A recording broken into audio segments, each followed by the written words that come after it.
So ఇంత famous అయినావు కదా, నీకేం బెట్టింగ్ యాప్స్ రాలేదా చేయమని చెప్పి? మేడం వచ్చాయి, మన ఊర్లో మా కర్ణాటకలోనే వచ్చాయి. ఎందుకంటే నేను ఇక్కడ వచ్చే హిట్ కాలేదు. నేను పొలిటీషియన్లో, కొంత సమాజ సేవకులో కొన్ని దగ్గర గుర్తించుకున్నాను. చాలా వచ్చాయి. మంచి క్వశ్చన్, ఇంకొకసారి వాళ్ళే చేస్తారు. ఈ ఒక పాయింట్ చేసేస్తాను మేడం, మంచి క్వశ్చన్. చూడండి, దయచేసి బెట్టింగ్ యాప్ ఆడేవాళ్ళు మళ్ళీ చేసే వాళ్ళకి దేవుడంతూ క్షమించరాని నేరం అది.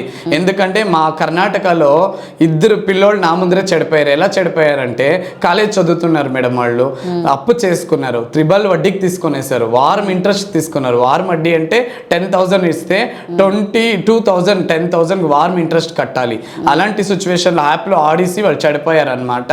వాళ్ళ పేరెంట్స్ ఏడుస్తున్నారు. ఒకే ఒక అబ్బాయి, అంటే వాటర్ ఉంటుంది అది తోటలో, ఆ వాటర్లో పడి లెటర్ రాసి చనిపోయాడు. ఈ బెట్టింగ్ యాప్ నుంచినే వడ్డీ డిమాండ్.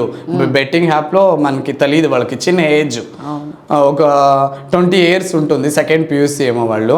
అలా చనిపోయారు. ఎంత ఘోరం మేడం, వాళ్ళ తల్లిదండ్రి ఎంత ఏడుస్తారు.